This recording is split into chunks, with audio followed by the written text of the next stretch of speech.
وخیر متاع الدنیا المرأة الصالحہ او کما قال علیہ الصلاۃ والسلام۔ محترم پردہ نشین خواتین، میری معزز ماں اور بہنیں،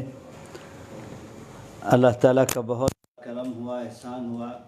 کہ ہم سب یہاں دین کے سیکھنے کے لیے جمع ہیں۔ اللہ تعالیٰ عمل کی توفیق عطا فرمائے۔ آج کل میرا معمول ہے ہماری ماں بہنوں سے موجودہ حالات کے اعتبار سے کچھ ضروری باتیں سنانے کا معمول ہے۔ اسے میں نمبر وار 6 باتوں کے عنوان پر سناتا ہوں۔ دعوت و تبلیغ کے جو 6 صفات ہیں، جو دعوت و تبلیغ کے کام کی بنیاد ہیں، وہ تو اپنی جگہ پر ہیں، لیکن میں اپنے تجربات کی روشنی میں 6 باتیں آپ کو بتانے کی کوشش کروں گا۔ آپ اسے توجہ سے سنیے اور عمل کی نیت سے سنیے، اور دوسروں تک جو ہماری ماں بہنیں اس وقت کسی عذر کی وجہ سے نہیں پہنچ سکی ہیں، ان تک پہنچانے کی بھی نیت کریں۔ سب سے پہلی بات تو یہ ہے، اور یہ بھی ہے کہ یہ باتیں مردوں کے لیے بھی ضروری ہے، لیکن مردوں کے مقابلے میں احادیث پاک کی روشنی میں خواتین کے لیے زیادہ ضروری ہیں۔ سب سے پہلی بات تو یہ ہے کہ مردوں کے مقابلے میں ہماری ماں بہنیں یقین کے اعتبار سے، عقیدے کے اعتبار سے بہت زیادہ کمزور واقع ہوئی ہیں، اور جس کے نتیجے میں معمولی باتوں پر شکوہ شکایت کا سلسلہ چالو ہو جاتا ہے، اور معمولی باتوں کو رائی کو پہاڑ بنا دیتی ہیں، اور پھر آگے نوبت آتی ہے عاملوں کے پیچھے پھرنے، اور پھر آگے نوبت آتی ہے درگاہوں میں حاضر ہونے کی، اور شرک و بدعت میں مبتلا ہو جاتی ہیں، اور حتیٰ کہ دیندار گھر کے مردوں کو شرک و بدعت پر مجبور کر دیتی ہیں۔ یہ بہت بڑا نقصان آج کل میں دیکھ رہا ہوں۔ تو اس سلسلے میں آپ سے کچھ تفصیل کے ساتھ کہنا چاہوں گا کہ ہم سب کے لیے ضروری ہے کہ ہم توحید و سنت پر اپنی زندگی کو چلائیں، شرک و بدعت سے اپنی زندگی کو بچائیں۔ شرک اور بدعت کہتے ہیں اللہ کے علاوہ غیر اللہ کی طرف اپنے ضرورتوں کے لیے رجوع ہونا، اور اللہ کے علاوہ دوسروں کو کرتا دھرتا ماننا، عملاً قولاً فعلاً، کسی بھی طرح سے، زبان سے، عمل سے، حرکت سے، یا اسی طرح سے آپ صلی اللہ علیہ وسلم کا طریقِ زندگی جو ہم سب کے لیے دنیا اور آخرت کی نجات کے لیے ضروری ہے، اس کو چھوڑ کر دیگر رواج پر اور دوسروں کے طریقوں پر، یہود و نصارہ کے ملعون و مردود طریقے پر ہم اپنی زندگی کو لے جائیں، یہ بہت زیادہ نقصان دہ ہے، اور بہت زیادہ مضر ہے، بہت زیادہ فکر کی بات ہے کہ ہم اپنے آپ کو شرک و بدعت سے بچائیں۔ اس لیے ضروری ہے کہ ہر کام میں ہم اللہ سے رجوع ہوں۔ صحابیات اور صحابہ اور آپ صلی اللہ علیہ وسلم کے دور میں اور ازواج مطہرات کی زندگی میں ہم کو فضائل کی تعلیم میں حضرت شیخ الحدیث رحمہ اللہ نے وہ حدیثیں جمع کی ہیں، آپ سنتی رہتی ہیں کہ ہر کام میں معمول تھا کہ اللہ سے رجوع کرتے۔ اماں جان عائشہ رضی اللہ تعالی عنہ سے آقا صلی اللہ علیہ وسلم نے فرمایا، عائشہ رضی اللہ تعالی عنہ، اگر تمہارے جوتی کی تسمہ یعنی پٹی بھی اگر ٹوٹ جائے تو اس کو ٹھیک کرنے سے پہلے اللہ تعالیٰ سے مانگو، اور پھر اسباب کے درجے میں اسے ٹھیک کرنے کی تدبیر کرو۔ یعنی یہ ایک چھوٹا سا کام بظاہر لگتا ہے، اصل تو آقا صلی اللہ علیہ وسلم کو یہ بتانا ہے، اور قیامت تک آنے والے اپنے امتیوں کو یہ سبق دینا چاہتے ہیں کہ ہم ہر کام میں اللہ کے محتاج ہیں۔ سب کچھ کرنے والی ذات، سب کچھ کے بغیر سب کچھ کرنے والی ذات کا نام اللہ ہے، اور اللہ ہی سب کچھ کرتے دھرتے ہیں۔ نفع نقصان اور بیماری اور صحت سب کے مالک اللہ تعالیٰ ہیں۔ جب اللہ ہی سب کچھ کرتے ہیں اور یہ ہم کو ماننا ضروری ہے، تو ہمارے لیے ضروری ہے کہ ہم اللہ سے رجوع ہوں، اور اسباب کے درجے میں اسباب کو اختیار کریں، لیکن کرتا دھرتا اللہ ہی کو مانیں۔ اس سے ہٹ کر غیر اللہ کے پاس جانا اور شرک و بدعت میں مبتلا ہونا، یہ ہمارے ایمان کے لیے بہت نقصان دہ چیز ہے۔ تو اس لیے ہر کام میں اللہ سے رجوع ہونا ضروری ہے۔ ایسا ہوتا ہے، دنیا میں تجربہ ہے کہ ہماری جوتے کی یا چپل کی پٹی ٹوٹ گئی اور ہم نے موچی اور چمار کے پاس جا کر معاملہ کر لیا، پیسے سے بھی معاملہ ہو گیا کہ اتنے پیسے دیں گے، اس کو ٹھیک کر دو، اور موچی نے چمار نے سارا سامان اٹھا لیا، تو ہو سکتا ہے کہ اس کے ہاتھ شل ہو جائیں بر وقت، اور معاملہ ہونے کے باوجود بھی وہ جوتی ٹھیک کرنے پر قدرت نہ رکھتا ہو۔ اور ایسا بھی ہو سکتا ہے کہ اس کے گھر سے کوئی ایمرجنسی خبر آ جائے اور فوراً اس کو جانا پڑے، اور ایسا بھی ہو سکتا ہے کہ اس کا موڈ آف ہو جائے اور وہ کہہ دے کہ اس وقت نہیں کرتا، بعد میں آ جاؤ شام کو۔ تو اس لیے سب کچھ اسباب کے باوجود بھی جب تک اللہ کی توفیق اور اللہ کا حکم نہ ہو، درخت کا پتا بھی نہیں ہل سکتا۔ تو اس لیے ہر کام میں ہم کو سب سے پہلے اللہ سے رجوع ہونا ہے۔ اب اللہ سے رجوع ہونے کا کیا طریقہ ہے؟ میں آپ کو بتاؤں کہ صحابہ اور صحابیات کی زندگی میں جو طریقہ معلوم ہوتا ہے، حضرت شیخ نے بھی لکھا ہے کہ صحابہ اور صحابیات اپنی ضرورتوں کو نماز کے ذریعے سے اللہ کے خزانے سے لینے کا معمول ان کی زندگی میں تھا، اور آپ صلی اللہ علیہ وسلم کی زندگی میں بھی ہم کو یہ بات بطور تعلیم معلوم ہوتی ہے کہ جب کبھی کوئی حالات پیش آتے تو آقا صلی اللہ علیہ وسلم نماز کی طرف متوجہ ہو جاتے تھے۔ لیکن آپ کے ذہن میں یہ خیال آ سکتا ہے کہ میں اپنی ہر ضرورت کے لیے نماز کی طرف متوجہ ہوں اور ہر کام کے لیے نماز پڑھتی رہوں، یہ کیسے ہو سکتا ہے؟ تو میں اس کے لیے آپ کو ایک آسان طریقہ بتاؤں کہ آپ فجر کے بعد ذکر و اذکار میں مشغول رہیے، جس کی فضیلت ہے۔ پھر جب اشراق کا وقت ہو جائے تو اشراق 2-4 رکعت پڑھ لیجئے اور 2 رکعت صلاۃ الحاجت پڑھ لیجئے، اور پھر اللہ تعالیٰ سے کہیے کہ اللہ تو عالم الغیبی والشہادہ ہے، میرے آج کے دن بھر کی تمام ضرورتیں تیرے علم میں ہے، میری تمام ضرورتوں کو تو ہی پورا کرتا ہے، عافیت اور خیر کے ساتھ میرے جملہ ضروریات کو پورا فرما۔ یہ اللہ تعالیٰ سے آپ مانگ لیجئے۔ پھر دن بھر آپ کے کام ہوتے رہیں گے تو آپ کا یقین بنتا جائے گا کہ میں نے اللہ سے مانگا اور اللہ تعالیٰ میری ضرورت کو پورا کر رہے ہیں۔ تو اس کے ضمن میں آپ کو شرک و بدعت سے حفاظت ہو جائے گی اور آپ کا ایمان مضبوط ہوگا، کام بنتا جائے گا اور آپ کا ایمان مضبوط ہوتا جائے گا کہ اللہ سے میں نے کہا اور اللہ میرے کام بنا رہے ہیں۔ تو اس لیے میری ماں بہنیں، ایک طریقہ تو یہ ہوا کہ نماز کے ذریعے سے اللہ سے مانگنے کا اپنی زندگی میں معمول جاری کریں۔ دوسرا طریقہ ڈاکٹر عبدالحی صاحب عارفی رحمۃ اللہ علیہ، جو ہمارے بزرگوں میں سے ہیں، حضرت حکیم الامت تھانوی رحمۃ اللہ علیہ کے خلفاء میں سے ہومیوپیتھ کے ڈاکٹر تھے، اور حضرت کی صحبت سے وہ روحانی طبیب بھی ہو گئے اور اللہ والوں میں ان کا شمار ہوتا ہے۔ اور حضرت علامہ تقی صاحب عثمانی، جو اس وقت کے بہت بڑے عالم اسلام کے عالم دین اور مفتی ہیں، ان کے شیخ بھی تھے۔ حضرت فرماتے ہیں کہ ایک آسان طریقہ رجوع اللہ کا یہ بھی ہے، جو اکابرین کے مجربات میں سے ہیں، تجربات والی باتیں ہیں اور اس سے فائدہ ہوتا ہے، جو خلاف شرع بھی نہیں ہے۔ وہ فرماتے ہیں کہ ہر کام سے پہلے ایک لمحے کے لیے، لمحہ کہتے ہیں سیکنڈ کو، اور 60 سیکنڈ پر 1 منٹ، 60 منٹ پر 1 گھنٹہ،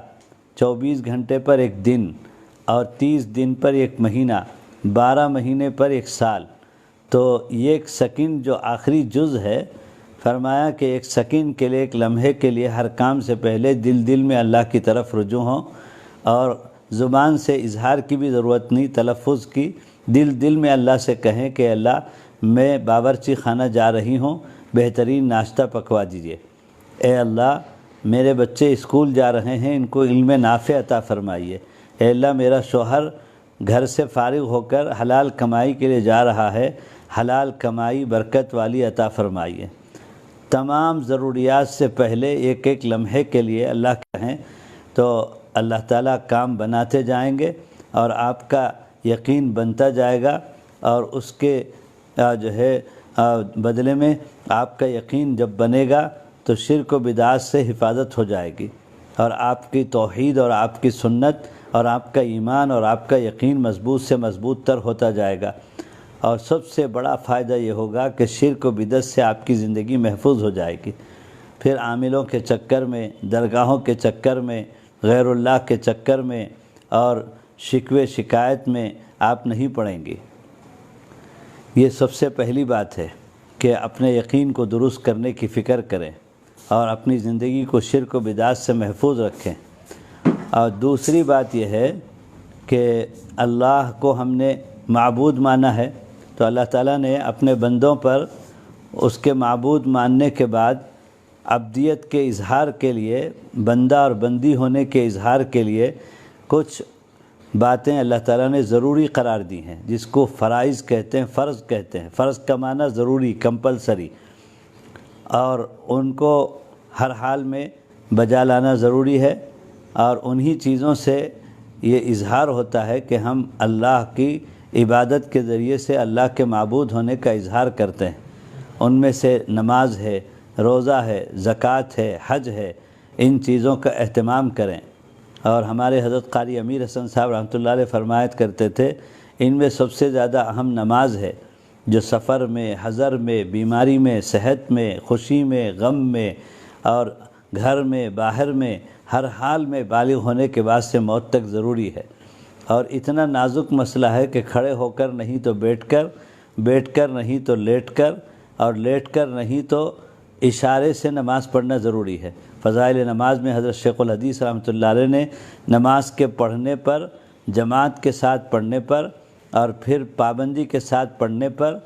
کتنی حدیثیں فضیلت اور بشارت والی حضرت نے جمع کری ہیں، اور اسی طرح چھوڑنے پر اور ترک کر دینے پر، اور اسی طرح سے اپنے وقت سے ہٹا کر قضا کر کے پڑھنے پر سخت وعیدوں والی حدیث بھی حضرت نے جمع کی ہیں۔ ہزاروں سال جہنم میں جلنا پڑے گا۔ نماز کا مسئلہ ہماری زندگیوں میں حقیقت یہ ہے کہ اس وقت آپشن اور اختیار کے درجے میں ہو گیا ہے کہ موقع ملتا ہے تو پڑھ لیتی ہیں، اور موقع نہیں ملا تو چھوڑ دیتی ہیں، اور کئی نمازیں ملا کے ایک وقت میں پڑھ لیتی ہیں، اور پڑھ لیا تو پڑھ لیا، چھوڑ دیا تو چھوڑ دیا۔ ایسا نہیں ہے، بہت نازک مسئلہ ہے، حتیٰ کہ اتنا نازک مسئلہ ہے کہ اگر جیتے جی سانس چلتے ہوئے جو ہے کچھ وقت ایسا گزر گیا کہ نماز نہیں پڑھ سکی تو اس کا فدیہ دینا پڑے گا، اور یہ ایک فدیہ ایک فطرے کے برابر ہے۔ اور ہمارے جو ہے مذہب حنفی کے اندر 6 نمازوں کا دن بھر میں قضا ہے، اور 6 نمازوں کی قضا کا فدیہ ہے، فجر، ظہر، عصر، مغرب، عشاء اور وتر۔ تو یہ ایک فدیہ اس سال کے فطرے کی رقم کے برابر ہے۔ مثلا اس سال فطرے کی رقم 60 روپے کی ہوئی تو ایک دن کے 6 نمازوں کا فدیہ 360 روپے ادا کرنا پڑے گا۔ اور یہاں میں وضاحت کے ساتھ بتا دوں کہ نماز کا مسئلہ اتنا نازک ہے کہ اگر آپ کے ذمے نمازیں باقی ہیں اور آپ کا انتقال ہو گیا تو ہمارے علاقے میں رواج ہے کہ انتقال کے فوراً بعد قرآن پاک پڑھ کر ایصال ثواب کرتے ہیں، اور قرآن پاک کے ڈبے خرید کر مسجدوں میں رکھواتے ہیں نام لکھوا کر۔ تو یہ بہت اچھی بات ہے کہ قرآن پاک پڑھ کر ایصال ثواب کریں، لیکن مسئلہ اپنی جگہ پر واضح ہے کہ اگر کسی کے ذمے میت اور مرحومہ کے ذمے نمازیں باقی ہیں، اور اس کے لیے کتنی بھی قرآن آپ پڑھ کے ثواب پہنچا دیجئے، جب تک نمازوں کا فدیہ ادا کر کے نمازوں کی ذمہ داری سے بری نہیں کریں گے میت کو، مرحوم کو، تب تک وہ قرآن کا پڑھنا اور جو ہے ان کے لیے ایک طرف رکھ دیا جائے گا، اور نماز کے چھوڑنے پر قبر میں، حشر میں عذاب ہوگا۔ اس لیے نماز کا مسئلہ بڑا نازک ہے، تو نماز کا اہتمام۔ ہمارے حضرت قاری امیر حسن صاحب رحمۃ اللہ علیہ فرماتے تھے خواتین سے خطاب کرتے ہوئے کہ آپ کے لیے، ہماری ماں بہنوں کے لیے مسجد کی حاضری نہیں ہے، اور اسی طرح جماعت کی نماز نہیں ہے، تو بہت آسان ہے کہ اذان کے بعد یا اذان مسجد کے دور ہونے کی وجہ سے سنائی نہیں دیتی ہے، تو اوقات الصلاۃ کا نقشہ اپنے پاس رکھ کر جیسے ہی نماز کا وقت شروع ہو تمام کاموں سے یکسو ہو کر، مشاغل سے فوراً نماز کی ادائیگی کی فکر کریں، اور گھر میں نماز کا ماحول بنائیں، اور چھوٹے بچے اور بچیوں کو بھی اپنے ساتھ وضو کرائیں، اور اپنے ساتھ ان کے ذوق کے مطابق چھوٹے سے مصلے دے کر نماز کا ماحول بنائیں، ان کو سکھائیں کہ جیسے ہم کرتے ہیں رکوع سجدہ وغیرہ تم بھی کرو، تاکہ ان کے اوپر نماز ضروری ہونے سے پہلے وہ نماز کے عادی ہو جائیں۔ اسی کو آقا صلی اللہ علیہ وسلم نے فرمایا کہ 7 سال کا بچہ ہو جائے تو نماز کا حکم کرو، اور 10 سال کے ہونے کے بعد نماز کے چھوڑنے پر تنبیہ کرو۔ حالانکہ ایک بچہ بالغ ہوتا ہے 15 سال میں، تو 15 سال سے 8 سال پہلے سے نماز کی عادت ڈلوا رہے ہیں کہ ابھی سے 7 سال کی عمر سے بچے کی گاڑی ٹریک پر آ جائے، پٹری پر آ جائے، نماز کا وہ عادی ہو جائے، اور اس سے پہلے اس کی طبیعت میں نماز راسخ ہو جائے، نماز کے چھوٹنے پر اسے بےقراری ہو، اس کی طبیعت بن جائے نماز۔ تو یہ تعلیم آپ صلی اللہ علیہ وسلم کی احادیث سے معلوم ہوتی ہے۔ تو اس لیے نماز کا اہتمام گھر کے اندر، اور نماز میں کچھ وضاحت بھی میں آپ کو بتا دوں کہ عام طور پر اس طرح کی وضاحتیں نہیں آتی، کہ نماز کے مسئلے میں یہ یاد رکھیے کہ میں نے جیسا کہ کہا کہ نماز بالغ ہونے کے بعد سے ہر مرد عورت پر ضروری ہے، سفر میں، حضر میں، اور اسی طرح خوشی میں، غم میں، عید میں، میت کے دن کبھی بھی چھٹکارا نہیں ہے نماز سے۔ اور ایک تو مسئلہ ہے کہ ہر دن کی نماز، آج کا دن ہے، آج کی فجر، ظہر، عصر، مغرب، عشاء، وتر اور پہلے اور بعد کی سنتیں، یہ سب اپنی جگہ پر۔ اس کے علاوہ عام طور پر 100 میں کی 98 خواتین ایسی ہوں گی جن کو بالغ ہونے کے بعد سے گھر کا دینی ماحول ملنے کی بنیاد پر بالغ ہونے سے پہلے ہی نماز کی عادت پڑ گئی تھی، اور بلوغ کے بعد سے لے کر اب تک کی زندگی میں ان کی نماز کوئی قضا نہیں ہوئی، چھوٹی نہیں۔ ورنہ تو عام طور پر 100 میں کی 90 95 خواتین ایسی ہوتی ہیں بالغ ہونے کے بعد سے شروع کے 2-4 سال ان کی نمازیں ناغہ ہو جاتی ہیں، اور پھر اس کے بعد دعوت کے کام سے جڑنے کی وجہ سے یا کسی اللہ والے کے بیان سننے کی وجہ سے نماز، آخرت کی فکر اور نماز کی فکر، نماز کی اہمیت پیدا ہوتی ہے، تو پھر وہ وہاں سے 2-4 سال کے بعد نماز کا سلسلہ شروع ہوتا ہے۔ تو اس لیے مسئلہ یہ ہے کہ آپ اپنے بالغ ہونے کی عمر کو یاد کیجئے۔ اگر علامت یعنی حیض، عورتوں کو یہ بلوغ کی علامت ہے جو ماہانہ خون آتا ہے، تو وہ اگر آپ کو یاد ہے کہ کس عمر میں آپ بالغ ہوئی تھی، تو اس عمر سے آپ اپنا جائزہ لیں، محاسبہ کریں کہ کب سے آپ نماز پڑھ رہی ہیں۔ برابر بالغ ہونے کے بعد سے جو ہے آپ کی نمازیں قابو میں ہیں، یا کچھ سالوں کا، کچھ مہینوں کا ناغہ ہے، یہ آپ جائزہ لیں۔ اور پھر جائزہ لینے کے لیے آج آپ بیان کے فوراً بعد گھر جانے کے بعد ایک ڈائری اور ایک جو ہے کیا کہتے ہیں قلم لے کر اپنے بالغ ہونے کے بعد کی عمر کا محاسبہ کر کے اسے قلم میں لکھ لیں۔ آپ کے دل سے آپ مشورہ کریں اور استفتاء کریں کہ کب سے میں بالغ ہوئی ہوں، اور اس کے بعد میری نماز کی کیفیت کی حالت کیسی تھی، اور کتنے مہینے سالوں کا ناغہ ہوا ہے، اس کو قلم سے لکھ لیں۔ اور لکھنے اور دل جہاں مطمئن ہوتا ہو اس سے احتیاط کے درجے میں 2-4 مہینے اضافہ کر کے ہی لکھے، احتیاط کے درجے میں۔ پھر اب اس کو ادا کرنے کے لیے 2 طریقہ ہے، اور ہمارے دین میں آسانی ہے۔ آپ صلی اللہ علیہ وسلم نے فرمایا الدین یسر، اور میں آپ کو بتا دوں کہ اگر آپ 2-4 مہینے نہیں 2-4 سالوں کی نماز کا ناغہ بھی جیتے جی اسے قضا کر کے پورا کر لیں، تو یہ آخرت کے اعتبار سے بہت سستا سودا ہے۔ ورنہ تو ہزاروں سال جہنم میں جلنا کوئی معمولی بات نہیں ہے۔ مرنے کے بعد پتہ چلے گا کہ ایک نماز کے چھوڑنے پر کتنا بڑا نقصان ہے۔ نماز اختیاری چیز نہیں تھی، اس کا اب حساب دینا ہے، اور اس کے چھوڑنے پر وعیدوں کو اب جو ہے بھگتنا ہے، اور تو عذاب کو بھگتنا ہے۔ تو اس لیے آپ پہلی فرصت میں، بیان تو ہم نے بہت سن لیا، عملی طور پر آج کے بیان کے فارغ ہونے کے بعد گھر میں جائیں۔ آپ دعوت سے جڑی ہوئی ہیں سالوں سے، اور آپ کے گھر میں اللہ والے آتے رہتے ہیں، بیانات اور نصیحتیں ہوتی رہتی ہیں، سینکڑوں بیان آپ نے سن رکھا ہے، لیکن آج سے آپ کا عملی اقدام شروع ہو جائے گا۔ اور سب سے پہلے آپ ڈائری اور قلم لے کر آج کے دن کی، روزانہ کی، آج کے بعد سے نمازوں کا، یومیہ نمازوں کا اہتمام اور پھر بالغ ہونے کے بعد کی عمر کو ہر حالت کا محاسبہ کر کے اپنی قضا نمازوں کی فکر اور اس کی ادائیگی کا آغاز یہ آج ہی سے آپ کو کرنا ہے۔ تو مثال کے طور پر میں آپ کو سمجھاتا ہوں کہ دین میں آسانی کس کو کہتے ہیں،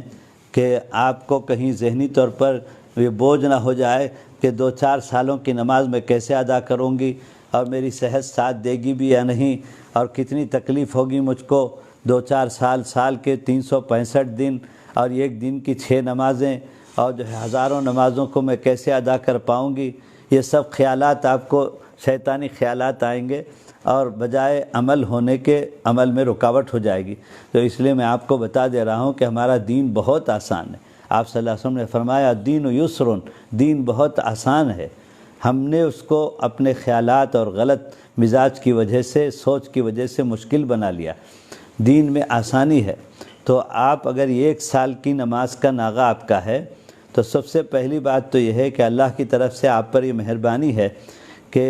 حیض کے دنوں کی نماز آپ کے لیے معاف ہے، یعنی اس کی قضا بھی نہیں ہے۔ ہر مہینے جو آپ کو عادت کے مطابق خون آتا ہے 7 دن 8 دن، ان دنوں میں نماز آپ نہیں پڑھ سکتی، اور بعد میں ان دنوں کے بقدر نماز کی قضا بھی نہیں ہے۔ اور یہ اللہ کی طرف سے اپنی بندیوں پر مہربانی ہے کہ اللہ ہی کی طرف سے یہ نظام حیض خراب خون کے بدن سے نکالنے کا اللہ نے آپ کے لیے رکھا ہے، اس کا نکلنا ضروری ہے۔ نہ نکلنے پر طرح طرح کی بیماریاں پیدا ہو جاتی ہیں عورت میں، تو نکلنے سے راحت ہوتی ہے۔ اور پھر اللہ نے مہربانی یہ کی کہ ان دنوں میں گندگی کی وجہ سے نماز معاف ہے، تو اس کے بعد اس کی قضا بھی نہیں رکھی کہ اگر قضا رکھ دیتے تو 7 دن کی نمازوں کی اگر حیض کے دنوں کی قضا ضروری قرار دیتے تو ان دنوں میں وقتیہ نماز الگ سے اور پھر قضا الگ سے، تو مردوں کے مقابلے میں ہماری ماں بہنوں پر ڈبل نمازیں ہو جاتی، جو مشقت اور بوجھ ہو جاتی۔ تو اس لیے اللہ تعالیٰ نے ان دنوں کی نماز معاف بھی کر دیا اور پھر ان کی قضا بھی نہیں رکھی۔ یہ ایک تو آسانی دیکھیے اللہ تعالیٰ کی طرف سے۔ پھر اس کے بعد اب آپ نے اپنا جائزہ لے کر بلوغ کے بعد سے، بالغ ہونے کے بعد سے، مثال کے طور پر 1 سال کی نمازیں آپ کی چھوٹی ہیں، تو 1 سال میں 365 دن ہیں، تو آپ اس کو ڈائری پر لکھ لیں۔ اب ادا کرنے کے 2 طریقے ہیں۔ ایک طریقہ تو یہ ہے کہ روزانہ کی نماز بھی آپ کو ادا کرنا ہے، اور اس کے ساتھ ساتھ آپ کو قضا 1 سال کی نمازوں کو بھی ادا کرنا ہے۔ اب آپ مر جانے کے خوف سے، قبر میں عذاب اور حشر میں عذاب کے خوف سے، صبح جاگنے سے لے کر رات تک اور کم سو کر ہر وقت قضا نماز، ہر وقت قضا نماز، تو شریعت میں اس کی بھی اجازت نہیں ہے۔ اس لیے کہ آپ صلی اللہ علیہ وسلم نے فرمایا ان لجسمک علیک حقا، کہ تمہارے جسم کا بھی تمہارے اوپر حق ہے۔ صحت ہے تو عبادت ہے، تو اس لیے صحت کی حفاظت بھی شریعت میں داخل ہے۔ تو اس لیے اپنے آپ کو مشقت میں ڈال کر قضا نمازیں ادا نہیں کریں گی، بلکہ آسان طریقہ یہ ہے۔ 2 طریقہ میں آپ کو بتا رہا ہوں۔ ایک تو یہ ہے کہ ہر دن کی نماز کے ساتھ ساتھ، اس وقت کی نماز کے ساتھ، یومیہ نماز کے ساتھ، اس دن کے فجر کے ساتھ ایک قضا فجر بھی ادا کر لیں۔ فجر اس دن کی نماز 2 رکعت اور قضا 2 رکعت، تو 365 دن میں سے پہلے دن کا آغاز ہو گیا۔ اسی طرح ظہر اس دن کی نماز 4 رکعت اور پھر قضا نماز ظہر کے ساتھ، عصر اور قضا عصر، مغرب قضا مغرب، اور عشاء اور وتر کی بھی قضا ہے، اور وتر بھی ضروری ہے۔ تو اس لیے اس دن کی فرض اور وتر کے بعد جو ہے قضا پہلے دن کی، اور جو ہے عشاء کی قضا اور وتر کی قضا۔ تو اس طرح ایک دن میں اس دن کی نماز بھی ہو گئی اور ایک دن کی قضا بھی ہو گئی۔ ایک ہفتے میں ایک ہفتے کی یومیہ نماز بھی ہو گئی اور قضا ایک ہفتے کی۔ ایک مہینے میں ایک مہینے کی یومیہ نماز بھی ہو گئی اور قضا ایک مہینے کی۔ ایک سال میں 1 سال کی نماز بھی ہو گئی اور 1 سال کی قضا بھی ہو گئی۔ آسانی کے ساتھ 1 سال کے ختم پر آپ کے لیے انشاءاللہ آپ قضا نمازوں سے بری ہو جائیں گی۔ اب اس درمیان میں ایک بات کی وضاحت کر دوں کہ آپ نے ادا کرنا شروع کر دیا کل ہی سے، آج حساب لگا کر، اور کل اللہ نہ کرے آپ کو اللہ تعالیٰ لمبی عمر عطا فرمائے، لیکن موت تو اٹل ہے، یقینی چیز ہے۔ موت آ گئی 2-4 دن کے بعد، یا ایک دن کے بعد یا 2-4 نمازوں کے بعد تو بقیہ نمازیں آپ کی باقی رہ جائیں گی۔ تو اللہ کی ذات سے یقین ہے اللہ تعالیٰ بڑے رحیم و کریم ہے، اور نماز، روزہ، زکوٰۃ اور حج یہ حقوق اللہ میں سے ہے، اور اللہ تعالیٰ اپنے حقوق کو معاف کرنے پر خود قدرت رکھتے ہیں اور با اختیار ہیں، چاہے تو اللہ تعالیٰ معاف کر دیں گے۔ تو اس لیے یقین رکھیں کہ آپ نے اللہ کی محبت اور اللہ کے ہاں جواب دہی کے ڈر سے ادا کرنا شروع کر دیا تھا، تو انشاءاللہ تعالیٰ اس کے بعد اگر موت آ جائے تو ماں بقیہ نمازوں کے بارے میں انشاءاللہ یہ یقین ہے کہ اللہ معاف کر دیں گے۔ اسی طرح سے ایک مسئلہ میں آپ کو بتا دوں کہ جس وقت اگر آپ کی قضا نمازیں ہیں مہینوں کی، سالوں کی، اور آپ ادا کرنا شروع کر دیں تو یہ آپ کے لیے خصوصی شریعت میں رعایت ہے، رخصت ہے کہ ہر دن کی جو فرض سے پہلے اور بعد کی جو سنتیں ہیں ان کی جگہ پر آپ قضا نمازیں ادا کر سکتی ہیں، اس لیے کہ جب فرض ہی کی قضا باقی ہے تو سنت کی جگہ پر بھی پہلے فرض قضا جس کا حساب دینا ہے اس کو ادا کرنا ضروری ہے۔ اور ان دنوں میں اسی طرح سے تہجد، اشراق، اوابین اور جو ہے اسی طرح سے چاش وغیرہ کی نماز پڑھنے کی اجازت نہیں ہے۔ بہت ساری ہماری خواتین جن کے سروں پر سالوں کی قضا نمازیں ہوتی ہیں لیکن بڑی پابندی سے اشراق پڑھتی ہیں، تہجد پڑھتی ہیں، تو جب فرض جس کا حساب دینا ہے وہی ذمے میں باقی ہے تو اشراق پڑھ کے فائدہ کیا ہے، تہجد پڑھ کے فائدہ کیا ہے؟ تو اس لیے آپ پہلے اپنے فرض سے بری ہونے کی فکر کیجئے۔ ان دنوں میں اشراق، اوابین، چاش کچھ نہیں، اور ان دنوں میں آپ کے لیے یہ بھی رخصت ہے کہ یومیہ نماز کی فرض کے پہلے اور بعد کی سنتوں کی جگہ پر آپ فجر سے پہلے بھی ایک فرض پڑھ لیں اور قضا کی، اور بعد میں بھی پڑھ لیں، ظہر سے پہلے بھی پڑھ لیں، ظہر کے بعد بھی پڑھ لیں، عصر سے پہلے بھی پڑھ لیں، عصر کے بعد جو نفل نماز پڑھنے کی اجازت نہیں لیکن قضا نمازیں پڑھنے کی اجازت ہے اس جگہ پر بھی قضا پڑھ لیں۔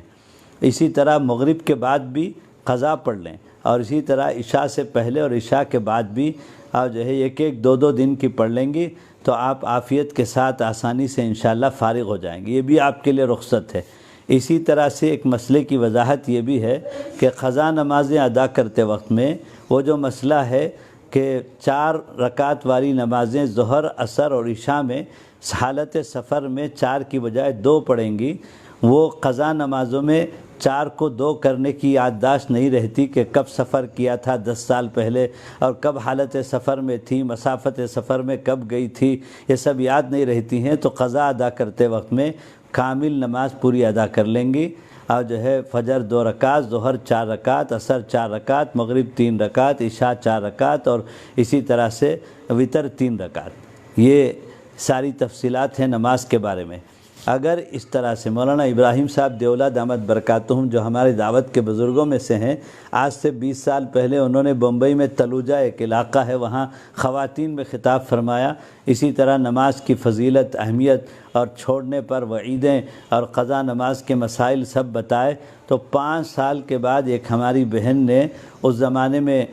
پوسٹ کارڈ چلتا تھا، تو پوسٹ کارڈ میں لکھا بنگلے والی مسجد میں حضرت کے کمرے کے پتے پر کہ حضرت اللہ آپ کو جزائے خیر دے، اللہ کا بھی شکر ہے اور آپ کا بھی شکر ادا کرتی ہوں کہ آپ نے 5 سال پہلے ہمارے علاقے میں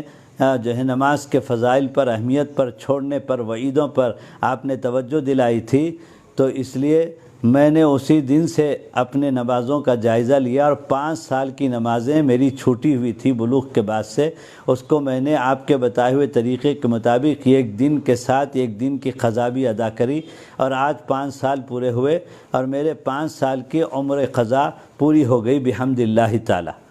تو وہ بہن ماشاءاللہ کتنی خوش قسمت ہے جس کی زندگی میں 5 سال کی قضا نمازیں ادا ہو گئی اور آخرت کے وعید سے، عذاب سے وہ بچ گئی، قبر کے عذاب سے بچ گئی۔ تو اس لیے زندگی کو غنیمت سمجھ کر آج ہی کے دن سے ڈائری اور قلم لے کر روزانہ کی نماز کا اہتمام اور قضا نمازوں کا حساب لگا کر اس کی ادائیگی کا آغاز کر دیں۔ یہ تو نماز کا مسئلہ ہوا، اور اس کے بعد پھر روزے کا مسئلہ آتا ہے۔ تو روزہ بھی ہر رمضان کے روزے کو ہیلے بہانے کر کے سحری پکانے کے لیے یا افطاری کی مشقت سے بچنے کے لیے یا تھکن زیادہ ہو گئی وہ ہے یہ ہے، اس طرح کی معمولی بہانے کر کے فرض روزے سے جو ہے وہ چھٹکارا نہ کریں، بلکہ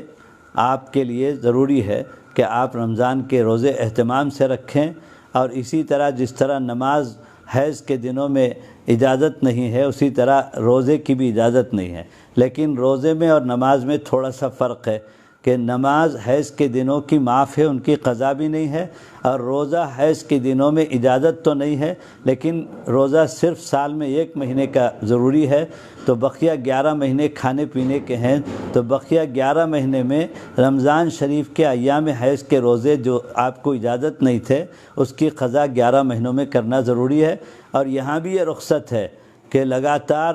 جو ہے مسلسل رکھنا ضروری نہیں ہے، چھوڑ چھوڑ کے 1-2 رکھ لیجئے، پھر چھوڑیے، پھر اس کے بعد رکھ لیجئے، اور 11 مہینے میں اس سال کے رمضان کے آپ کی جو قضا روزے ہیں ایام حیض کے، اس کو ادا کر لیجئے۔ تو اس طرح روزے کا اہتمام، اور اسی طرح جس طرح نماز بالغ ہونے کے بعد سے چھوٹی ہوئی کا حساب لگا کر آپ کو زندگی میں جیتے جی ادا کر کے فارغ ہونا ہے، روزوں کا بھی حساب لگائیں۔ تو اگر بالغ ہونے کے بعد سے 5 سال کے روزے آپ کے چھوٹے ہوئے ہیں غفلت کی وجہ سے، تو 1 سال کے شرعی مہینے کے اعتبار سے 30 دن شمار ہوتے ہیں، 28 دن 29 دن شمار نہیں کریں گے۔ عدت میں بھی اسی طرح مسئلہ ہے، تو 1 مہینہ 30 دن کا شرعی اعتبار سے شمار ہی مسئلہ ہے کہ رکھنا شروع کر دیا اور پھر موت آ گئی تو انشاءاللہ ما بقیہ روزہ اللہ کے حقوق میں سے ہے، اللہ تعالیٰ معاف کر دیں گے کہ میری بندی نے چلو میری محبت میں اور میرے پاس حساب دینے کے خوف اور ڈر سے شروع تو کر دیا تھا، اس لیے اللہ تعالیٰ کی ذات سے یقین ہے کہ معاف کر دیں گے، لیکن ادا تو شروع کریں، ادا کرنا تو شروع کریں۔ تو روزے کا مسئلہ، اسی طرح زکوٰۃ کا مسئلہ، زکوٰۃ کس پر ضروری ہے؟ زکوٰۃ ہماری ماں بہنوں پر ضروری ہے، مردوں پر تو ہے ہی، لیکن زیورات جو ہے وہ آپ کی ملکیت ہے، آپ کا مال ہے، اور اس کا نام بھی مال ہے۔ آپس میں خواتین پوچھتی ہیں تمہارے ماں باپ نے تم کو کتنا مال دیا، یعنی زیور کو دوسرا نام مال ہی ہے۔ تو زیورات جو آپ کے ماں باپ نے شادی کے موقع پر آپ کو دے دیے، وہ 52.5 تولہ چاندی یا 7.5 تولہ سونا، یا دونوں میں سے جس کی قیمت کم ہو اس کے بقدر نقدی آپ کے پاس ہے۔ اور پھر کتنی آسانیاں، دین کی آسانیوں کو میں وضاحت کے ساتھ بتانا چاہتا ہوں کہ اتنی مقدار مال آپ کے پاس ہو اور سال بھر اس پر گزرے، اور تمام ضرورتیں آپ کی پوری ہونے کے بعد بشری شرعی ضرورتیں اتنا مال باقی رہ جائے، تو سال پورا ہونے کے بعد، یعنی اتنی آسانی ہے کہ سال پورا ہونے سے 1 دن پہلے کسی شرعی ضرورت پر آپ نے وہ مال لگا دیا تو آپ کے اوپر، کل کو سال پورا ہو رہا تھا، 1 دن پہلے وہ مال کسی ضرورت میں مشغول ہو گیا تو اب آپ کے اوپر سے زکوٰۃ کا فریضہ ساقط ہو جائے گا۔ تو اتنی مقدار نصاب کے بقدر مال ہو، ضرورتوں سے فارغ مال ہو، اور سال اس پر گزر جائے، اور پھر اس کا 40واں حصہ یعنی 100 میں کا 2.5 روپیہ، 1000 روپے کا 25 روپیہ، اللہ اکبر کبیرہ، اللہ ہی کا دیا ہوا مال ہے، اور زکوٰۃ اللہ کا حکم ہے، اللہ کی طرف سے فریضہ ہے، اس کا حساب دینا ہے، اور وہ لازمی ہے۔ اور زکوٰۃ سے مال کی حفاظت ہوتی ہے، زکوٰۃ سے مال میں برکت ہوتی ہے، اور زکوٰۃ کی وجہ سے اور جو ہے آخرت کے عذاب سے حفاظت ہوتی ہے۔ تو یہ سب چیزیں ذہن میں رکھ کر یہ مسئلہ واضح طور پر آپ سمجھ لیں کہ اگر آپ کا شوہر یا آپ کے ابو جان دیتے ہیں تو یہ ان کا احسان ہے، لیکن ابو جان پر، شوہر پر ضروری نہیں ہے کہ وہ آپ کے زیورات کی زکوٰۃ دیں۔ شریعت میں مسئلہ ہے جو ہمارے علاقے میں رواج ہے کہ عام طور پر گھر کے مرد ہی زکوٰۃ ادا کرتے ہیں بیویوں کے اور بیٹیوں کے زیورات کے، لیکن یہ ان کا احسان ہے، بطور تبرع اور بطور احسان ہے، لازم نہیں ہے ان کے اوپر۔ اگر وہ کسی وجہ سے انکار کر دیں تو آپ کے اوپر ضروری ہے کہ آپ اپنے زیورات میں کا سے ایک چھوٹا سا حصہ، چھوٹی مقدار بیچ کر، اور اس رقم سے آپ اپنے مال کی زکوٰۃ کو جو ہے وزن کرا کر اپنے محرم کے واسطے سے کسی مولانا کے پاس بھیج کر اس کی مقدار طے کر کے اس کے مستحقین تک پہنچائیں۔ یہ سب ضروری ہے، حساب لگا کر دینا ضروری ہے، ہر سال دینا ضروری ہے، اور مستحقین کو دینا ضروری ہے، اور بشاشت کے ساتھ دینا ضروری ہے، گرانی اور بوجھ کے ساتھ نہیں۔ آپ کے ذہن میں خیال آئے کہ ہر سال اگر میں تھوڑا تھوڑا زیور بیچ دوں تو پھر میرا زیور آہستہ آہستہ کم ہو جائے گا، تو پھر میری بچی کے شادی کے موقع پر کون سا زیور رہے گا؟ تو یہ خام خیالی ہے، شیطانی خیالات ہیں۔ آپ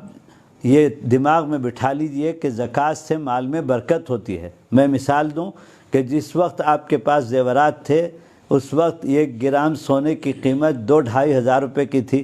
اور جس وقت آپ کی بچی کے شادی کا موقع آئے گا تو 1 گرام 10,000 روپے کا ہو جائے گا۔ تو اللہ تعالیٰ نے برکت دے دی، اس میں سے کچھ زیور بیچیے اور کچھ زیور جو ہے اپنی بچی کے شادی کے موقع پر استعمال کیجئے۔ قیمت میں اضافہ یہ بھی تو برکت ہے۔ تو اس لیے ہماری ماں بہنیں پوری بشاشت کے ساتھ اہتمام سے ہر سال زکوٰۃ کا حساب لگا کر، زکوٰۃ ایک فریضہ ہے اللہ کی طرف سے، اس کی ادائیگی کی فکر کریں۔ اور اسی طرح جیسے نماز اور روزے میں ہے، اس کی بھی قضا ہے کہ شادی کے بعد آپ کی ملکیت میں آنے کے بعد آپ نے یا آپ کے شوہر نے زکوٰۃ کی ادائیگی ہر سال کری یا نہیں، اس کا جائزہ لیں۔ اور اگر کچھ سال کی زکوٰۃ چھوٹی ہوئی ہے تو قضا زکوٰۃ کی ادا کرنا بھی آپ کے لیے ضروری ہے،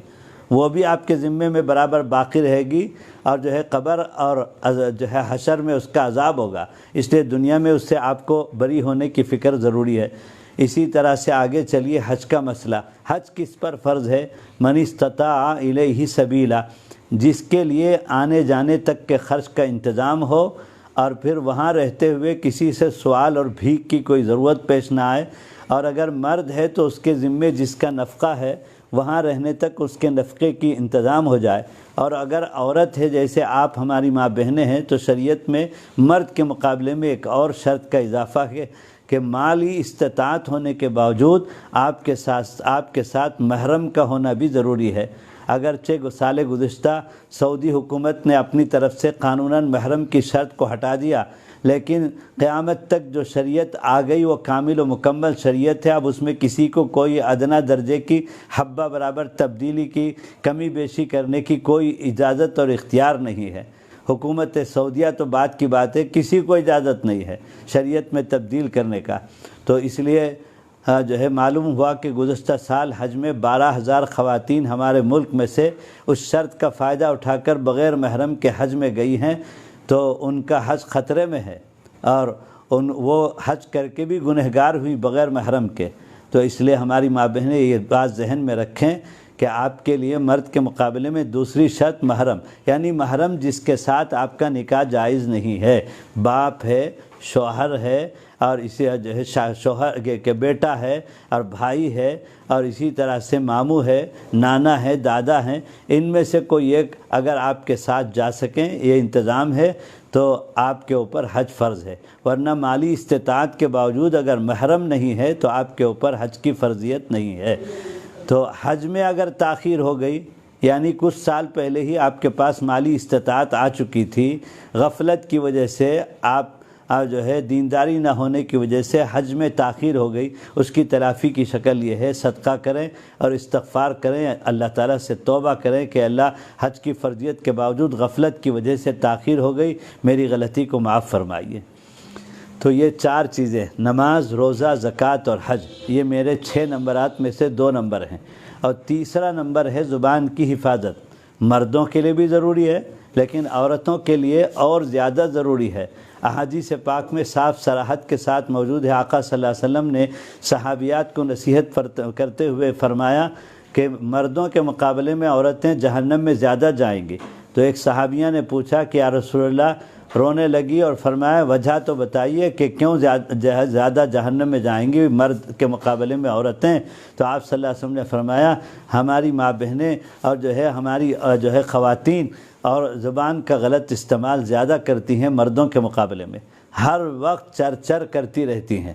2 منٹ خاموش نہیں بیٹھا جاتا۔ دنیا کے کسی سروے کرنے والے نے کہا کہ اگر دنیا کا سب سے بڑے جھوٹ کا اگر سروے کیا جائے کہ دنیا کا سب سے بڑا جھوٹ کسے کہا جا سکتا ہے، تو اس نے کہا کہ اگر اس کو کہا جائے تو بجا ہوگا کہ دنیا کا سب سے بڑا جھوٹ اس کو کہا جا سکتا ہے کہ 2 عورتیں ملی اور 5 منٹ تک خاموش رہ کر الگ ہو کر چلی گئی۔ یعنی ایسا ہو ہی نہیں سکتا کہ 2 عورتیں ملیں اور خاموش رہ کر الگ ہو جائیں۔ تو اس لیے گھاس کی مشین کی طرح سے میت کے سامنے ہوتے ہوئے دنیا بھر کی غیبت کریں گی۔ دور کی کوئی محلے کی خاتون آ کر مسلط ہو جائے گی اور شام تک بیٹھی رہے گی، اس لیے کہ اچھا موقع ہے، دن بھر پورے عورتیں آتی ہیں اور دنیا بھر کی غیبت کا موقع ملے گا، گانے کا موقع ملے گا، ورنہ تو تعزیت کے لیے 5-10 منٹ کافی ہے، بس جانا چاہیے۔ اور اگر ان کو پارے پکڑا دیں قرآن کی تلاوت کے لیے کہ یہاں بیٹھے ہوئے تلاوت میں مشغول رہو، تو فوراً جو ہے فون اٹھائیں گی اور بغیر گھنٹی کے کہیں گی کہ ضروری فون آیا ہے، برقع اٹھا کر چل دیں گی کہ مجھے ایک ضروری کام آ گیا ہے، تو اس لیے کہ قرآن پڑھنا پڑے گا۔ تو اس لیے میری ماں بہنیں اپنی زبان پر کنٹرول کی فکر کیجئے۔ اب میں آپ کو آقا صلی اللہ علیہ وسلم کی طرف سے زبان کی حفاظت، اسی زبان کے بارے میں آقا صلی اللہ علیہ وسلم نے فرمایا کہ اسی سے آدمی جہنم میں بھی جاتا ہے، جنت میں بھی جاتا ہے۔ اور آپ صلی اللہ علیہ وسلم نے فرمایا زبان کی حفاظت کی ضمانت اور گارنٹی دے دو، میں جنت میں پہنچانے کی گارنٹی اور ضمانت دیتا ہوں۔ زبان اللہ کی نعمت ہے، یہ گانا گانے کے لیے، افواہیں پھیلانے کے لیے، فتنہ مچانے کے لیے، اور جو ہے اسی طرح گالی گلوچ کے لیے، طعن و تشنیع کے لیے اور تحقیر کے لیے، دوسروں کو ایذا پہنچانے کے لیے نہیں ہے، دنیا کی بیکار باتیں جو ہے کرنے کے لیے نہیں ہے، بلکہ اس کی حفاظت کا حکم ہے۔ اس کی حفاظت کے 3 طریقے آپ صلی اللہ علیہ وسلم نے فرمایا۔ پہلا طریقہ تو فرمایا قل الخیر، یعنی خیر کی باتیں، دین کی باتیں کرو، جس میں جو ہے دوسروں کے لیے نفع ہو اور دینی نفع ہو، دنیاوی نفع نہیں کہ کسی کو ٹھٹا اور مذاق اور ادرک کے پنجے فلاں فلاں یا جو ہے محفل لے کر بیٹھی ہوئی ہیں، ایسا نہیں ہے، بلکہ دین کی باتیں کرو۔ اور دوسرا طریقہ بتایا، اگر دین کی باتوں کا موقع نہیں ہے تو فرمایا کہ وَإِلَّا فَاصْمُتْ، فرمایا کہ خاموش رہنے کی عادت ڈالو۔ حضرت شاہ ہردوئی فرماتے تھے کہ خاموشی بہت ساری گناہوں کی حفاظت کا ذریعہ ہے، تو خاموش رہنے کی عادت ڈالیں ہماری ماں بہنیں۔ میں آپ کو آج ہی سے ایک نسخہ دے کر جا رہا ہوں، آج ظہر کے بعد سے لے کر عصر تک آج ہی سے آپ خاموش رہنے کی عادت ڈالیں، 1 مہینے کا کورس پورا کریں، اور گھر والوں سے کہہ دیں کہ ہم آج سے ظہر تا عصر بات نہیں کریں گی، موبائل سوئچ آف کر دیں، اور جو ہے ضروری بات ہے تو کریں، کوئی حرج نہیں ہے، ورنہ تو خاموش رہنے کی پریکٹس شروع کر دیں آج سے۔ دیکھیں کتنی زندگی میں نورانیت اور جو ہے روحانیت آتی ہے۔ خاموشی بہت بڑی دولت ہے۔ تو دوسرا طریقہ۔ تیسرا طریقہ آقا صلی اللہ علیہ وسلم نے فرمایا اپنی زبان کو اللہ کے ذکر سے مشغول رکھیں۔ حضرت شیخ الحدیث مولانا زکریہ صاحب رحمۃ اللہ علیہ آپ بیتی میں لکھتے ہیں کہ اللہ جزائے خیر دے میری بچیوں کو۔ کون ان کی بچیاں؟ حضرت جی مولانا یوسف صاحب کی 2 اہلیہ، ایک کے بعد دیگری 2 بیٹیوں کو حضرت شیخ نے حضرت مولانا یوسف جی کے نکاح میں دیا، اور پھر حضرت مولانا انعام صاحب حضرت جی کے اہلیہ، مولانا سید عاقل صاحب کے اہلیہ جو اس وقت مظاہر العلوم کے ناظم ہیں، شیخ الحدیث ہیں، اور مولانا سید سلمان صاحب کی اہلیہ، مولانا احترام الحسن صاحب کی اہلیہ، مولانا شاہد صاحب کی والدہ رحمۃ اللہ علیہ کی جو ابھی قریب میں انتقال میں ان کی والدہ حضرت مولانا حکیم الیاس صاحب کی اہلیہ، یہ 7 بیٹیاں تھیں حضرت شیخ کی۔ فرماتے ہیں اللہ جزائے خیر دے میری بیٹیوں کو، بچیوں کو، کہ بر وقت روزانہ سال بھر، یعنی کہ کبھی کبھی ہمارے گھروں کی طرح سے مہمان آ گئے تو بڑی مشکل سے اور جو ہے شوہر کو گھگا کر منا کر بیوی کو تیار کرنا پڑتا ہے کہ آج 4 مہمان آ رہے ہیں، کھانا تیار کر دو، ایسا نہیں ہے۔ حضرت شیخ فرماتے ہیں سال بھر، آج بھی حضرت شیخ کے گھر میں وہی معمول ہے، کچے گھر میں سہارنپور میں روزانہ دوپہر میں اور رات میں 50 مہمان آتے ہیں، جتنی جماعتیں آتی ہیں ان کو ایک وقت حضرت کے خانقاہ میں کھانا ضروری ہے، سال بھر یہ سلسلہ چلتا ہے۔ حضرت فرماتے ہیں میری بچیاں بر وقت اطلاع پر روزانہ دوپہر رات میں 50-100 مہمانوں کا کھانا تیار کر کے دیتی ہیں، روٹی اور شوربہ، اور اس کے ساتھ ساتھ ہر دن 10 پارے کی تلاوت کا معمول ہے۔ حضرت شیخ کی بچیاں حافظات تھیں، اور حضرت مولانا شاہد صاحب نے لکھا ہے کہ حضرت شیخ کی بیٹیاں، کتاب کا نام ہی وہ کتاب کا نام ہے، میں لے کر آیا تھا بڑی تعداد میں ہمارے خاندان کی خواتین کو تقسیم کرنے کے لیے کہ اللہ والوں کے گھر کی خواتین اور ان کی بچیاں کیسی ہوتی ہیں۔ حضرت مولانا شاہد صاحب نے اس پر کتاب لکھی، حضرت شیخ کی بیٹیاں۔ تو میری ماں بہنیں روزانہ 10 پارے کا معمول، ہر 3 دن میں کلام پاک کے پورا کرنے کا معمول۔ میں اپنی بات آپ کو بتاؤں، میں سہارنپور کی شورا میں مظاہر العلوم کی جو شورا میں رکن ہوں میں، تو میں جاتا رہتا ہوں۔ تو جب مولانا سلمان صاحب ناظم تھے آج سے 3 سال پہلے،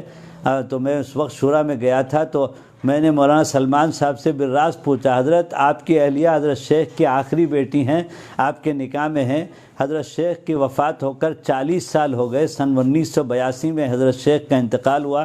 سن 2022 ہو گئے، اور اس وقت 38 کچھ جو ہے وہ 2020 کچھ تھا، تو 38 سال ہوئے تھے۔ میں نے پوچھا کہ اس وقت کیا معمول ہے؟ تو مولانا سلمان صاحب بے اختیار رونے لگے اور فرمایا مفتی صاحب ان کے ابا جی کی تربیت کا حال یہ ہے، جب سے ان کی بیٹی حضرت شیخ کی صاحبزادی میرے نکاح میں آئی ہیں، میرے تجربے میں تو ان کی تلاوت کا کسی دن ناغہ میں نے نہیں دیکھا، اور برابر ماشاءاللہ وہ 3 گھنٹے کے اندر 10 پارے پورا کر لیتی ہیں، اور تہجد سے لے کر اشراق تک ان کے 10 پارے پورے ہو جاتے ہیں۔ ان کا انتقال ابھی 2 سال پہلے ہوا۔ آپ کے ذہن میں آئے کہ یہ سب تو پرانی باتیں، 1000 سال پہلے ایسا ہوا کرتا تھا، نہیں، ابھی 2 سال پہلے حضرت مولانا سلمان صاحب کی اہلیہ شیخ کی آخری بیٹی کا انتقال ہوا۔ مولانا سلمان صاحب کے بعد بھی وہ حیات تھیں، تو میں نے ان کے بچے مولانا عثمان، مولانا نعمان، مولی عمر، مولی صوبان سے تعزیت کے لیے گھر گیا تھا، تو میں نے پوچھا کہ والدہ کے آخری انتقال کے وقت کی کیفیت کیا تھی؟ تو بچوں نے، مولی عثمان نے جو بڑے بیٹے ہیں مولانا شاہد صاحب کے داماد، سلمان صاحب کے بیٹے، انہوں نے روتے ہوئے کہا مفتی صاحب امی جان کے آخری دن کا بھی 10 پارے کا جو معمول تھا انہوں نے پورا کر لیا، اور تہجد سے شروع کر کے مصلی پر بیٹھے ہوئے اشراق تک پارے پورے کر کے روزانہ کا معمول پورا کر کے اس کے بعد مصلی پہ بیٹھے بیٹھے ان کا انتقال ہوا۔ اللہ اکبر کبیرہ۔ یہ ہماری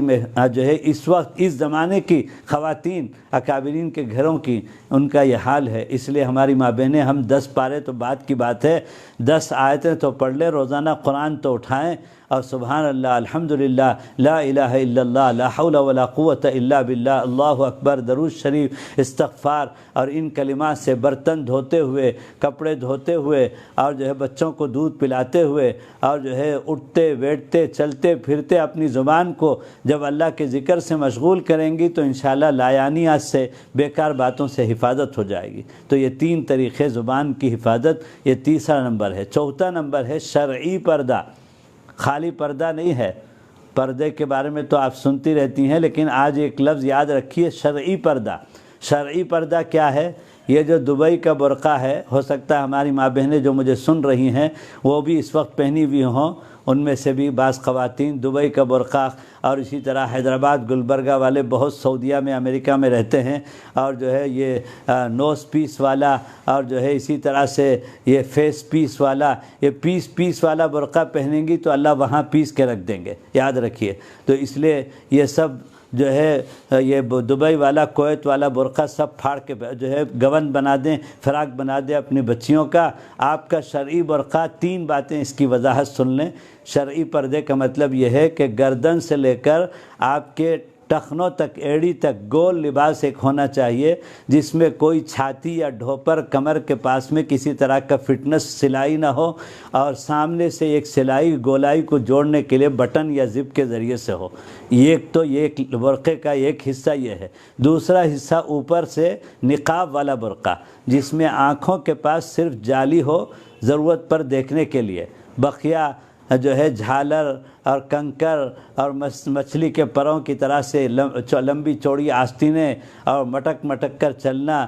سامنے کی آگے کی پیچھے کی سلائیاں، یہ سب حرام لباس ہے، گناہ کو دعوت دینے والا لباس ہے، یہ شرعی برقع نہیں ہے۔ اس لیے اپنے برقعے کو ٹھیک کریں۔ اور وہ جو بوہری عورتیں پہنتی ہیں، شیعہ عورتیں، کلر کی ڈیزائن کی مٹک کر، وہ برقع نہیں ہے، تو جو ڈیزائن والے برقعے نہیں، کالا سا سادہ۔ ایک تو یہ ہوا۔ دوسرا شرعی برقعے کے اندر دوسری وضاحت یہ ہے کہ جو ہے پردہ 2 طریقے سے ہے۔ جیسے ہم آپ کو اس وقت نہیں دیکھ رہے ہیں، آپ دیوار کے پیچھے بیٹھی ہوئی ہیں، اور اسی طرح سے آپ بھی ہم کو نہیں دیکھ سکتی۔ تالیاں 2 ہاتھ سے بجتی ہیں، شہوت دونوں طرف سے ہوتی ہے۔ مرد جب عورت کو دیکھے تب شہوت، عورت جب مرد کو دیکھے تب شہوت۔ بلکہ عورت کا مسئلہ تو اتنا نازک ہے کہ عورت کی آواز کا بھی پردہ ہے، تو اس لیے عورت کے بالوں کا بھی پردہ ہے، سر کے بالوں کا بھی، تو اس لیے اسے بال بھی چھپانا ضروری ہے۔ تو اس لیے پردہ دونوں طرف سے ہے، ون وے نہیں ہے۔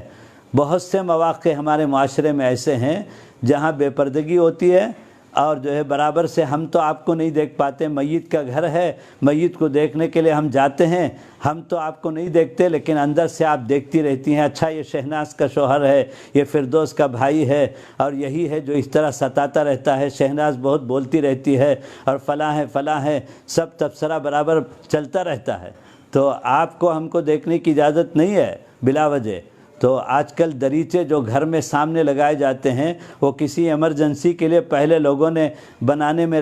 جو ہے ترتیب لگائی تھی کہ کبھی ایمرجنسی ہو تو دریچہ کھول کر گھر سے باہر نکال لیا جائے، لیکن اس کا مصرف ہماری خواتین نے، ماں بہنوں نے سمجھ لیا ہے کہ کھانا ناشتہ جلدی جلدی پکا کر 1 گھنٹہ دریچے میں بیٹھ کر ہر جانے والے مرد کو تاکتی رہتی ہیں، یہ کون جا رہا ہے، کدھر جا رہا ہے۔ 10 بجے سے اور 9 بجے سے 10 بجے تک زیادہ مرد لوگ باہر نکلتے ہیں، یہ سب بالکل بند ہونا چاہیے۔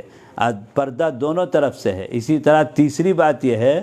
کہ گھر کے باہر اجنبی مردوں سے تو آپ پردہ کرتی ہیں، دیندار خواتین جو کہلاتی ہیں برقع پہن کر جاتی ہیں، بغیر برقعے کے نہیں جاتی، لیکن گھر میں آنے جانے والے بلیوں کی طرح سے ایک مردوں کی لمبی فہرست ہے جو رات دن آتے ہیں، ان کے ساتھ پردہ سمجھتی ہی نہیں ہماری خواتین، اور وہ ایک لمبی فہرست ہے۔ وہ کون ہے؟ اپنی طرف سے اور اپنے شوہر کی طرف سے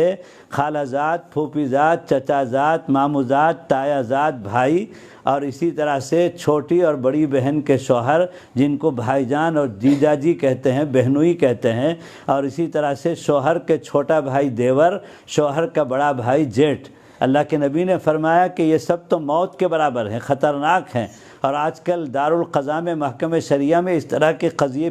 جو ہے پہنچ رہے ہیں کہ 3 بچوں کی مائیں شوہر کے ہوتے ہوئے دیور کے ساتھ بھاگ رہی ہیں۔ شریعت نے جہاں آپ کو منع کیا ہے، آپ اس میں غفلت کریں گی تو گناہ کا ہونا لازم ہے۔ تو اس لیے یہ سب مرد پہلے زمانے میں برقع طے کر کے الماری میں رکھتی تھیں ہماری ماں بہنیں، کبھی ضرورت پر عیادت میں، تعزیت میں جانے کے لیے، میت میں جانے کے لیے نکالتی تھی۔ آج کل تو برقع طے ہوتا ہی نہیں ہے، کھوٹی میں لٹکا رہتا ہے، اٹھاؤ پہنو چلو، اٹھاؤ پہنو چلو۔ روزانہ کہیں نہیں جانا ضروری ہے، مال میں جانا ضروری ہے، مارکیٹ میں جانا ضروری ہے، زبردستی کسی رشتہ دار کے ہاں جا کر دنیا بھر کی گانا ضروری ہے، کوئی ضروری نہیں۔ آپ اپنی جھوپڑی میں، آپ کی جھوپڑی آپ کے لیے محل ہے اور حفاظت خانہ ہے، آپ آرام سے رہیے۔ تو پردے کی یہ 3 وضاحتیں۔ چوتھا نمبر، 5واں نمبر ہے، مردوں کے مقابلے میں ہماری عورتیں اپنی زندگی کو شکوہ شکایت کی بجائے صبر اور شکر والی زندگی بنائیں۔ ہماری ماں بہنوں میں شکوہ شکایت اور نوٹو نکالنے کی، نقص نکالنے کی بہت عادت ہوتی ہے، اور بڑا زہریلا جملہ کہیں گی جس سے دل ٹوٹ جاتا ہے شوہر کا۔ اس لیے صبر اور شکر ہر حال میں، موافق حالات پیش آئیں تو شکر، ناموافق حالات پیش آئیں تو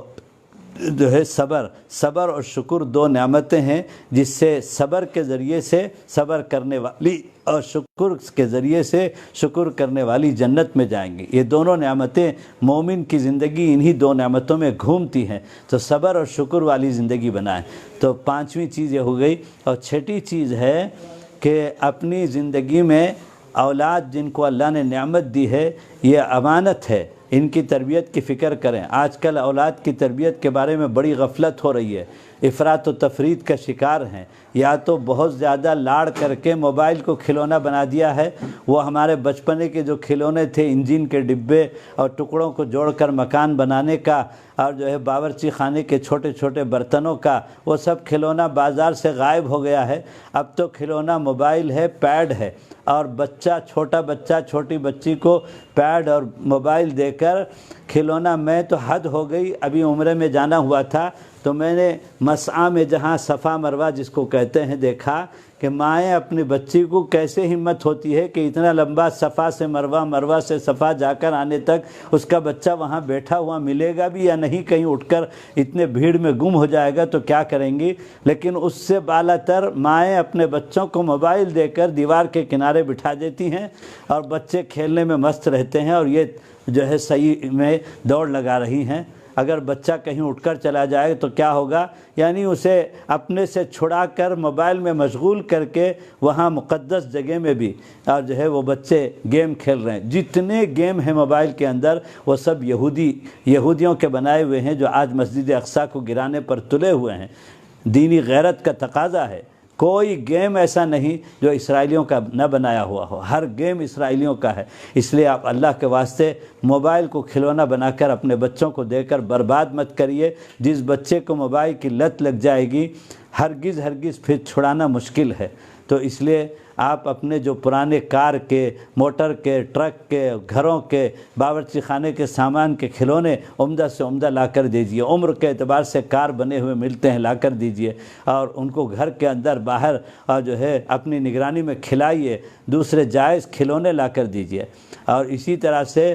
جو ہے ان کو بہت زیادہ ٹارچر، سختی، بعض سخت مزاج جو ماں باپ ہوتے ہیں ہر چیز پر ٹوکتے ہیں، ٹارچر کرتے ہیں، تو بچوں میں بغاوت پیدا ہو جاتی ہے، پھر بچوں کو ماں باپ کے ساتھ نفرت اور نافرمانی ہو جاتی ہے۔ تو دونوں طریقہ غلط ہے، بہت سختی کر کے باغی مت بنائیے، اور بہت زیادہ لاڑ پیار کر کے سوتے ہوئے بچے کو فجر کی نماز مت چھڑائیے، اور موبائل کھلونا بنا کر مت دیجیے۔ دونوں کے درمیان ایک بہترین طریقہ کار میں آپ کو بتاتا ہوں جو آج کے معاشرے کے اعتبار سے مفید ہے، مجرب نسخہ ہے، کہ آپ اپنے بچوں سے دوستی کر لیں،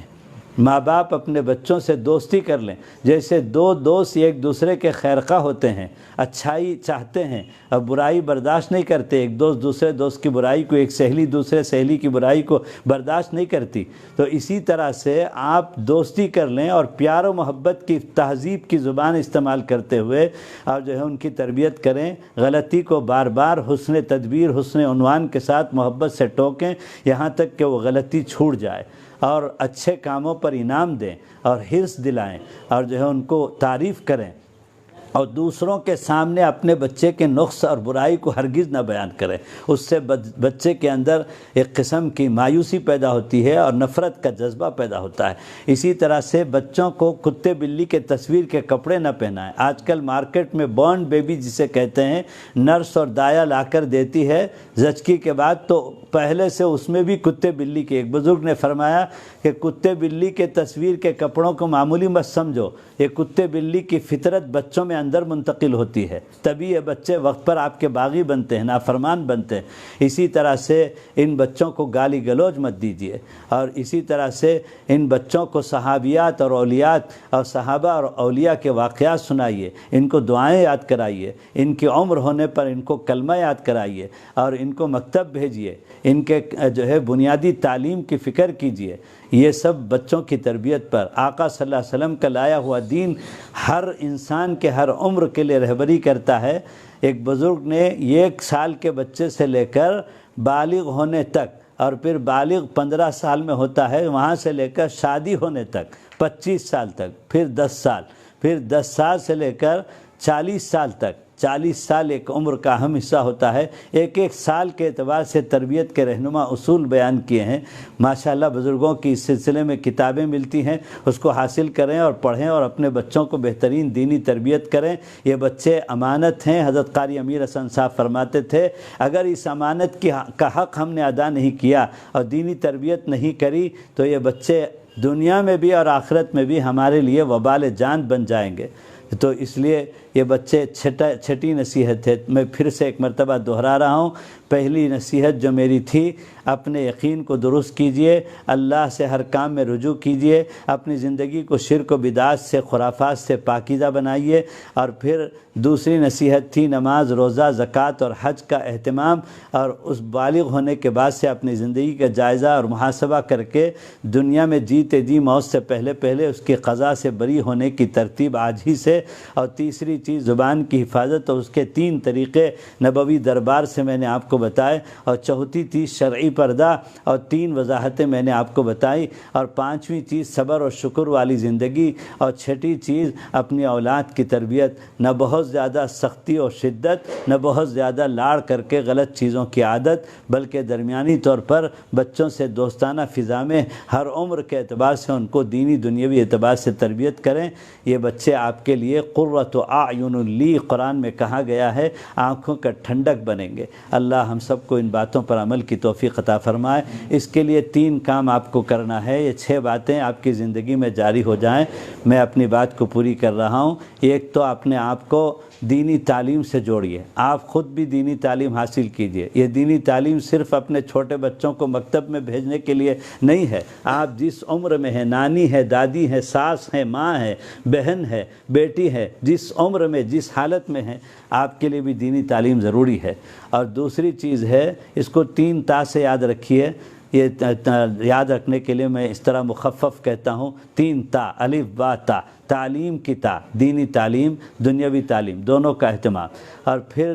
دعوت و تبلیغ کی تا، دعوت کی محنت جو مستورات کے لیے ہمارے بزرگوں نے بتایا ہے اس سے جڑیے بڑے اصولوں کے ساتھ، نزاکت کے ساتھ، اور اسی طرح سے اپنے محرم کے ساتھ، اسی طرح سے